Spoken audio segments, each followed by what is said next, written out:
Maintaining the warranty, customers have to do their bit. They're not going to know how to do a water check. They're not going to know how to service the boiler, but they do need to know that these things need to be carried out, and they need to be asking their installer, have you checked the filter? Have you made sure there's no debris in there? Have you serviced the boiler? Have you updated the benchmark? Have I got all the documentation and paperwork? That's their job really, just making sure that the job is done, and getting somebody who's gas safe registered, who's going to do it correctly. Welcome back to The Verified Build. I'm Harrison Woods and I'm joined today by Ian Trott from Baxi and Colin Yearp from ADEY. Gentlemen, how are we doing today? All good, thank you. Yeah, all good, yeah. Today's topic of discussion really is, now that the property's finished, we're going to go through the importance of maintenance on the boiler and the water and everything like that. But I guess before we dive into the details, can we just look at the boiler that we've got in this property? I know we've got the cottage as well. Let's focus on this one first, but let's look at the heating system and then just dive in from there. So Ian, do you want to just explain what boiler we've got and the heating system? Yeah, thanks very much. So we've got a heat only boiler here, and all that's going to do is literally what it says on the tin, which is heat the water. Upstairs you've got a cylinder, so that's where your stored hot water is going to be, and it's been selected here for this. When a boiler is selected, it's driven on size, so size of the property, that'd be one thing, and each heating system now has to be sized so you get the appropriate size boiler, and also how many hot water outlets you've got. So on a house like this, you've got ensuite showers and you've got your kitchen and your bathrooms. Now you need multiple outlets for your hot water, so it was beneficial to have a cylinder rather than a combi, which will do 1 or 2 outlets normally, but you don't want to put loads of outlets on a combi. So that's why we've gone for a heat only in this property. So this is a 4-bed, 2-bathroom property. I guess, is it the cylinder that helps with the supply of the water at that point? Yeah, and so supply of water is really important. So if you had low water supply, a combi would struggle with that, because you're getting water direct from the mains from a combi. Whereas with stored water, you actually can maintain a reasonable flow rate. Water coming into the property does still have an impact, but it's better to have a stored water system. Whereas with a combi, if you've got good outlets with only 1 or 2 bathrooms, you can get away with 2, then a combi might be an answer for you. If you've got more than 2 bathrooms, you really want a cylinder, because that stored water can be delivered to the outlet at pressure, whenever you need it. Yeah, interesting. I guess I never really considered that. So a combi is literally just pinned off of the flow rate into the property. It is. I mean, an unvented cylinder is also pinned off the flow rate. It's more to do with how many taps you're going to draw at one time. So if you've got a 1-bathroom property and you're going to run a combi in your bath and you're going to run a combi in your sink, there's going to be minimal impact there. But here, what could be running is you could be running your sink, you could be running in your utility, you could be running both your bathroom and your ensuite shower. Yeah. That's a big demand for a combi. Yeah. And if you imagine, all that water's got to be split over all those taps, it's going to struggle to cope with that. Whereas an unvented cylinder, where you've got stored water just waiting to be used, it'll cope with it far better. When it comes to choosing the right boiler for the property, is that something that you would expect the homeowner to do, or is that something that the engineer would? Absolutely not. I mean, the homeowner will have a say in that, but really you need to go to a professional, go to your installer for the best recommendation. Because if you read on the internet, you might read actually a combi is the right thing, and the vast majority of installs are combination boilers today. On larger properties with multiple outlets, your installer should advise you the best solution. How many different types of boilers are there, and where does the size come into? Typically, there's 3 different types of boilers. So you have a combination boiler, and that's going to deliver you hot water straight from the boiler and your heating straight from the boiler. So there's no need for a cylinder. So if you're tight for space, and like I said, if you've got 1 or push 2 bathrooms, a good solution for that. Then you have a heat-only boiler, this here, and that delivers heating and hot water via a cylinder for your hot water, and then obviously straight to your radiators. And you'll have an airing cupboard with that. Then you have a system boiler, which is sort of a combination of the 2 really. So you've got all the features of a heat-only boiler in a box, with the added addition of a pump and a expansion vessel, which makes it a sealed system. So older properties would have a tank in the loft. A sealed system wouldn't have a tank in the loft. Now, this particular system is a sealed system, but all of that, the stuff that makes it sealed, like the expansion vessel, the pressure relief valve, that's sited up in the airing cupboard. Whereas with a system boiler, it would all be in one box. So there's 3 options really. I've noticed that we've got a ADEY MagnaClean Micro 2. Colin, is there a specific requirement based on the size of the property at that point, or is that just a convenient size for this house? Right, that's a really good question. So obviously, as we just spoke about there, the different size boilers. The Micro 2 filter up there is adequate for a smaller property, but if the water quality is good and it's regularly tested and maintained, a small filter will be adequate. Okay, so be careful. We don't need to go big, large filters when it's tight for space. And a wonderful example here is this Micro 2 sat up there in a fairly tight position, but it's easy to access. That can still be removed, can still be cleaned, so there's no excuses. So yeah, different filters for different jobs. Flow rate is key through the filter, but also the quality of water is absolutely paramount. How does the system impact the filter of choice? Yeah, absolutely. So obviously if we've got a larger system, so we would say maybe a Micro 2 that we've got above us here, as a guideline is 10 radiators as a guide. But again, if the water quality is right, the flow rate would be fine, you could have a few more than that. But we say, as a guide, 10 radiators. Next size up is ADEY's Pro 2 filter, and that's 20 radiators as a guide. And our 28mm version, which is a 2XP, is 30 radiators as a guide. But we come back to getting that engineer to look at that size of the system and then obviously advise the homeowner accordingly. But I say, flow rate is key. And again, if we get the right size filter in there, remember we've got continual protection of the heating system throughout the whole of the year. Absolutely paramount you have a filter on the system. And one of the important steps that we wanted to cover today was this handover. So homeowner either renovates the property or gets a nice brand new boiler fitted on the wall. It's not just set and forget, is it? There's much more to it than that in regards to maintaining it, making sure it runs optimally. When the engineer finishes and hands it over to the homeowner first, what should they see, if anything at all? You're absolutely right about the handover is vital, and the customer has a real role to play in this. So the manufacturers do their part, with filters and boilers, and they make quality kit. The installer comes along and then fits that, but that's not the end. And most people seem to think, well, I've had my heating system done, it's finished with now. Whereas the reality is for the homeowner, that's just the beginning. So the installer will fit the boiler, they'll do all the tests, they'll complete all the work, and they'll fill in a thing called a benchmark book. Yeah. That's at the back of the book, or you can register that online, digital benchmark. And they'll typically register with the manufacturer of the boiler, so they'll register it with Baxi in this case. And then the customer will receive a certificate. It's a building reg certificate, and basically it's saying the boiler's been installed to the current regs. What does the benchmark contain information-wise? Information-wise, so it will contain where the boiler's been installed, the name of the person installing the boiler, and their gas safe registered details. And more importantly for the boiler, it'll contain all the information that guarantees that the boiler's been fitted to the correct regulations, what filter's been fitted, whether it's on a cylinder, what type of system is there, and all the safety checks. So make sure that there's a soundness test being carried out, make sure there's no gas leaks, make sure that the boiler is performing correctly. So they'll have an analyzer test reading in there to make sure it's functioning both safely and efficiently.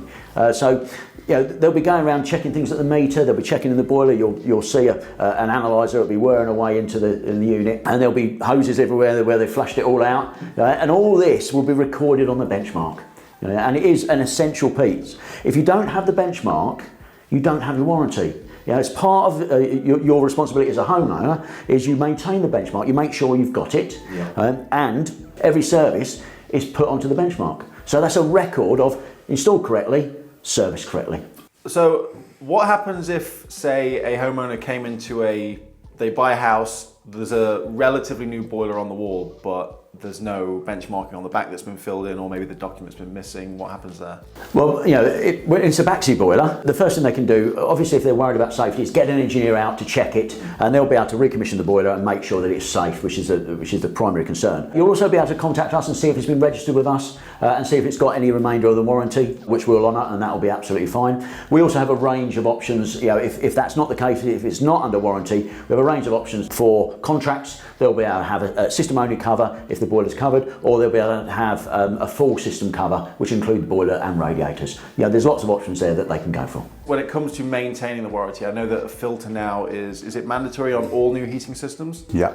So any new boilers now, filter must be fitted, okay, for that continual protection. But I think a really good point about any new systems, like in this building we've got a refurb, so we've got a new system. I think one of the key things I'd just like to make sure you're aware of, cleaning and flushing a new system is just as important as a retrofit. You know, in new systems, the engineers are probably soldering, using fluxes that are very acidic. There's particles maybe in some of the paint in some of the radiators when it's been manufactured. All that needs to be flushed out thoroughly. So, you know, a full flush is absolutely key.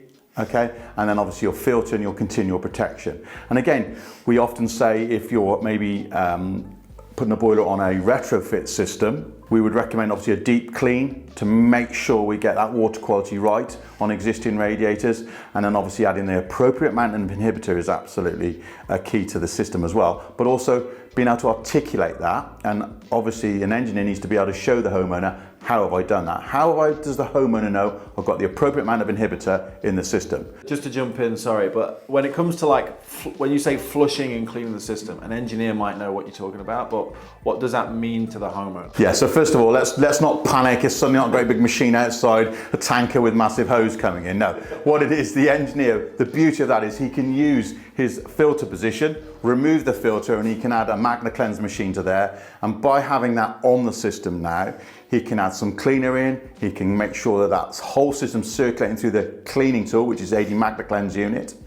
After that's been done, he can then cold flush through the MagnaClean as well. And that's the key bit. Fresh, clean water now going through the whole of the system before the inhibitor is added. So a MagnaClean or a deep clean process, please don't get too concerned. If it's done properly, it's a very nice, easy, efficient way of cleaning the system and hitting the benchmark and ticking the box. MagnaClean is a recognised British standard cleaning methodology. So the process, we know it works and is very straightforward. But as I say, on new systems, it's just as important as a retrofit system where you know you may have a magnetite in there. That deep clean process is absolutely key. Just to bring it back to where you were taking it, how does the engineer show the homeowner what the state of the system's like? Right, so again, this is the beauty of, so imagine we've got our MagnaClean connected with our filter position. So if we were just on argument, say just slightly change it slightly, we're on a retrofit system in here with we could then actually possibly have magnetite coming into our chambers of our cleaning system, and we can actually obviously show the customer. So that's a great visual, say look, this has come out of your system now, it's not going into your nice new Baxi boiler, it's going to keep it working efficiently. But on a new system, again, the same idea there. We want to make sure that water quality is spot on. So once we have thoroughly flushed the system and added the inhibitor and let it circulate for about 30 minutes, we can then carry out what we call a ProCheck test. And again, for the homeowner, we want to make it as easy as possible, okay, for you to understand what's going on in your system. So your engineer, via an Adey ProCheck, can take a sample of the water that's been circulating around the system. Okay, so from a radiator, so nice and easy, top up on an air vent. We're not talking of disturbing any joints down at low level. We're talking of an air bleed, which most people can do. And then obviously once that sample's done, the engineer can assess it via an app on a phone, which is the Adey ProCheck. And with the aid of some sticks and some clever technology, he will be able to generate a certificate for the property that he's working on. So when he leaves that property, that water quality is spot on, and obviously hits the benchmarking and hits Baxi's requirements, etc. That the water quality is in a good place. There's quite a few things that might need to be in place to check, but I guess a big question here is, how important is any of that? That's a really good question, because lots of people just see a box on the wall, or it's tucked away in the cupboard, and they never think about it again. However, you know, safety-wise, really important that you get your boiler checked every year. It's also part of the warranty requirements. And legislation changed last year saying that systems have to be sized correctly. They have to have a filter fitted, that Colin will mention a bit later on. You know, the system has to be done right, it's been designed correctly. You have to do your bit as a homeowner to maintain it correctly. If you don't, you're in danger of losing your warranty. Worse still, you're in danger of having an appliance that becomes unsafe. Yeah, I think for me, obviously BS 7593, which 2019, is a standard, and in those standards there, which is supported by Part L, clearly states, I think obviously once you've done the good work, is every 12 months you need to check your inhibitor level and cleanliness of the system. And again, for a homeowner's perspective, how are you going to know that's done? So the engineer should be able to do that for you. And again, the ProCheck will create that certificate, that water quality. And obviously, if a filter is fitted on a system, which we know it must be fitted on all new systems, they must check that filter. Okay, so all of a sudden there's quite a few things to make sure. If they are in place and you can articulate that, and obviously the project will give you that certification to show that, and with regular service of the boiler, the homeowner is going to be in a really good place for the next hopefully 10 years or so.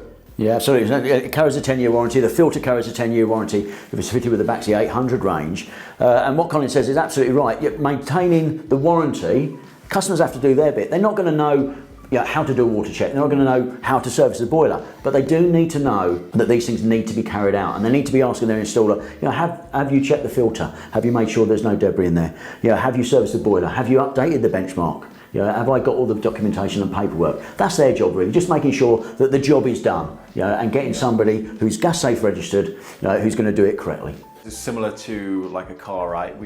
Hopefully people get the car serviced every year. We all need it MOT'd. You wouldn't be barreling down the motorway with tracking out or anything like that, because it's costing you more fuel, extra wear and tear on the vehicle. It's kind of the same principle when it comes to a boiler, right? Yeah, I mean, for us, I'd say absolutely. I'd say we have at ADEY's best practice, and we have 4 procedures: test, clean, protect, maintain. If you follow those procedures out, potentially you are going to be saving 7% on your fuel bill and 7% on the carbon emissions. So if we get it right and it's continued to be looked after, it's a win-win for everybody, which is the key point here.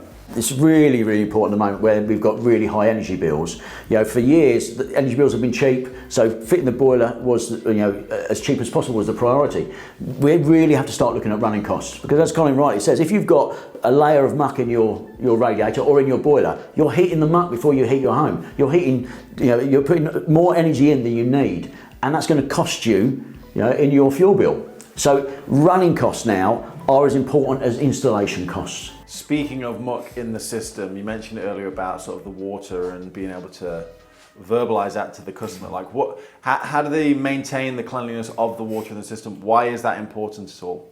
Well, the cleanliness of the system is all about that warranty piece, really. If you're not looking after it, you shouldn't really be expecting that additional warranty, really. The water quality can deteriorate very, very rapidly. Corrosion's rapid, okay? So if you haven't got enough inhibitor in the system, you've got steel radiators, you've got brass, copper, lots of metals in there that love a little bit of water, and suddenly maybe there's a little leak somewhere in the system and you've been topping up and you thought you were doing the right thing, but you're putting fresh water into the system. Fresh water contains oxygen. All of a sudden we've got a reaction going on, and it's rapid, I can assure you. So basically, that keeping an eye on that quality of water in your system, so again, like I said to you, I've used the word a few times, but it's paramount to make sure we're in a good place. Otherwise, what will happen? Very expensive components will start to fail. And all of a sudden you call an engineer out in the middle of the winter. You do not want to be doing that, I can assure you. So, this is, again, the idea is let's get it maintained, serviced, and looked after. Your filter on your system is continual protection from any magnetite particles and non-metallic particles that may get freed up. So if you look at that filter, if you don't, what will happen is that filter obviously has a maximum capacity of capture. So once it's full, you need to then obviously clean it out. But if you don't do that, and again, that's the whole idea of once a year servicing, maintenance is an absolute key part. The gas rates for that part of it, but the filter piece, checking it, and then the water quality. Got to look after these systems. It's the most expensive bit of kit in your house. Look after it is the answer. You mentioned about introducing fresh water into the system. If someone might be decorating a room, they might have moved a radiator, taken it off the wall or anything like that. What's the impact, or is there a big impact if you do that? How does that play into the system? That's a massive impact. It's decorating is always a favourite, and I think obviously, of course, it's important. Let's get those rooms nice and ready for visitors, etc. But you suddenly start taking maybe a double radiator off or a long, thin radiator off the wall, and great decorating job done. The easy thing is then just to put the radiator back on, top it up at the boiler with fresh water, no inhibitor. The radiator's working, everything's fine, isn't it? No, it's not. We say that's one of the most common things is decorating. So you need to check that inhibitor level. So going back to our service and maintenance and keeping an eye on the water quality, when we come to service the boiler, if some decorating has been done by using the Adey ProCheck and the inhibitor level has fallen down, we will pick that up, and again your engineer then has an opportunity to top it up to make sure we're in a good place. So suddenly decorating isn't an issue if we carry out the regular maintenance. We don't have to be proactive and get an engineer out just because we took a rad off the wall, right? That can wait till next year's service. If you're filling the system, we would advise obviously, maybe putting some inhibitor in. Again, homeowners, if you're confident enough to take a radiator off, all I would say to you, be very, very careful out there, because obviously make sure you isolate the valves, but you're far better getting a professional in, get it off out the way, and then let the engineer come back in, put it back on. Also, when he turns the radiator back on, he will be balancing it.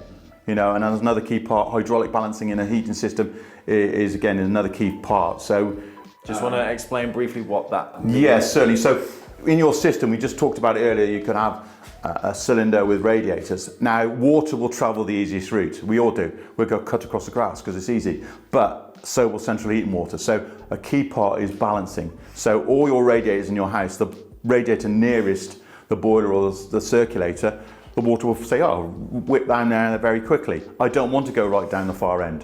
So you have to balance the system to make sure you get that even heat. So when that radiator down the far end does come on, it's not waiting to get the energy, the heat to it. It's going to be nice and quick and sharp. So yeah, again, back to decorating, you could upset the balance a little bit. So no, we need to get an engineer to do this decorating, I would advise.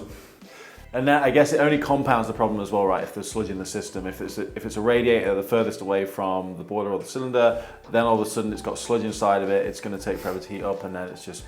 One of the, again, key part about that is obviously with a radiator, if you've got sludge in a radiator, the performance is only around the outside as such. That pyramiding across the middle of the radiator is a very inefficient. And again, we talked about the fuel and running costs. How can we help keep that cost of running the house down? So again, if we remove the sludge from the system, maybe by our MagnaClean system, we can improve the performance of the radiator by up to 47%. So again, all of a sudden we start to get these radiators performing better. Hello, all of a sudden the whole system's working more efficiently, and we'll start to save some money, and hopefully we can keep that boiler ticking over nicely. And again, just see the engineer once a year. So Colin, you mentioned about getting a cold spot on the radiator. What can cause that? And also, what's the process that the homeowner should go through to try and rectify that problem? Right, so the cause of it is obviously fresh water is a key part. So if you've on a sealed system, which is like most of the boilers that we have these days, you have to introduce the water to the system yourself. And there's a gauge that tells you what pressure you have inside. So if you find that pressure drops, you need to top it up. Now, if you have a leak somewhere, you need to go and do that. And every time you do that, you are putting fresh water into the system. That should stay normal. That shouldn't keep dropping. If it does, then means we've got a small leak somewhere. We need to find it, we need to address it. So we need to get in touch with our engineer who installed the system, who will know, hopefully, the history of where bits and pieces are. Now, it's very easy to just have a very small leak that could cause an issue, i.e. knock a rad valve with a chair. The kids have kicked the football against it. We've all been there, and it's just a weep that maybe is very small, but it's enough to drop the pressure. So we need to get the engineer out to check that, and then obviously check the water quality again, because we may need to add more inhibitor, because we've been doing it for a little while without thinking too much about it. And if we get that done first, before we go to our manufacturer, then it makes sense then that if the problem is more than just water corrosion, then we can be looked into. Just going off of that point, it's like, where does the warranty kick in here? Like, does it cover the entire system? Is it just the boiler? So when you're talking about warranty specifically, we cover the equipment that we've supplied. So in this case, it's the boiler and the cylinder upstairs is also covered under warranty. So if there is a problem with the boiler or with the cylinder, absolutely, you call us and we'll come out and we'll sort that out. Now, it's very difficult for a homeowner to know whether it's the boiler or the cylinder or the radiators or what the problem is. So the first port of call on any of these circuits is go back to your installer. They're going to know whether it is the radiator needs looking at, and they're going to come and sort that out, whether it is the boiler, and they'll contact us. It's really important to maintain that relationship with the installer, because they want to do the best job for you, and we want to do the best job for both of you. So call us by all means, but contact your installer first. What happens if that's the inverse, is if it's not a problem with the boiler, it's not like your guys are going to fix a plumbing issue. Absolutely right. So we'll come out and we'll do whatever we need to do to make it safe, and we'll help wherever we can, but we're not carrying radiators. We're not that type of business. We're not changing rads. So if there's a problem with the radiator, for example, we don't cover that unless it's under one of our plans that would cover that work. But typically when you're talking about warranties on boilers, we're there to look after the boiler or the cylinder, the equipment that we provided, which includes the MagnaClean. Yeah, so the key message there is if you've got a problem with the heating system one way or another, get your engineer out, get them to check the full system, and then they'll be able to diagnose what the problem is. Absolutely, and you'll get to a solution quicker that way as well. Yeah. I think one thing that's important for people that are watching this, they're probably like thinking like, oh my God, I've got no filter on my existing system. They might even have a relatively new boiler. My house is only 6-ish years old, no filter on there. For people that might be thinking the boilers are about to break down now because now that I'm aware of the importance of the water and having a filter on the system, what happens to someone that doesn't have a filter on the system? If you haven't got a filter on the system, you are asking for trouble. So the retrofit market is key. So first of all, if you've got a problem and you're draining the system down for any reason, as soon as you take the water out of the system, there's an opportunity for retrofitting an ADEY magnetic filter on the system. You are then going to be able to have continual protection of your heating system throughout 12 months of the year. Fantastic. So use that opportunity. Retrofitting is very straightforward. It's a 2-minute fit to fit an ADEY filter. So once the system's drained down, we can soon get a filter in position. And again, that continual protection, the magnetite. If sludge becomes free from a radiator, if you haven't got a filter on it, the next port of call will be the boiler. And the boiler, again, is very expensive components. And again, it's going to cost and it's going to be an issue. So retrofitting a filter is, again, another major part to make sure you get in hand and get it sorted. Yeah, it's important to say though that whilst we would want a filter on every job, and in today's world, when you're fitting a boiler, you absolutely have to fit a filter with it. Your install 6 years ago, that wasn't a requirement. So you don't have to worry that, oh, my installer's done something wrong. It just wasn't a requirement at that time. It was best practice. But now they've moved that into the legislation to make so you have to fit a filter on every new boiler installed. Whether that is a retrofit that you're just replacing the boiler on your existing system, or whether it is a brand new install like it is here. And do you think that it's worth, for people that do get a boiler service but don't have a filter, that they should ask their engineer to get one installed? Yeah, absolutely. I think that, I say again, when the engineer does his check and he can see that maybe there is corrosion in there, again, the homeowner will be, I'm sure, be really chuffed to be advised, maybe, look, you need to get a filter on here. I can get that protecting straight away. So yeah, I think any system that hasn't got a filter on, use any opportunity, get your engineer in, it's money well spent. Your continual protection is absolutely paramount. It potentially is going to save you a lot of money in the long run as well. Yeah, so with the overall best practice, anything that comes loose, any suspended magnetite that becomes loose in the system, we want it to go into a place where we can clean it and maintain it and get it out. And that's obviously your filter. So if you haven't got a filter on the system, you're asking for trouble. If anyone was looking for a new boiler, or they wanted to get their boiler serviced, make sure it's in tip-top condition, and they don't have a close relationship with an engineer, where would someone go to find the right person? Whether they are looking to have a new boiler fitted or have it serviced, which is part of the warranty, the terms and conditions there, so they have to have it serviced every year, they can go onto baxi.co.uk, click on the Find an Installer box, and they'll be able to find an installer in their local area. And again, if you go to adey.com, you'll be able to look into the ADEY Pro Club for engineers that use ADEY products. Ian, Colin, thank you very much for joining me. If you want to find out any more information about Baxi or ADEY, there will be links in the description. Thank you very much for watching.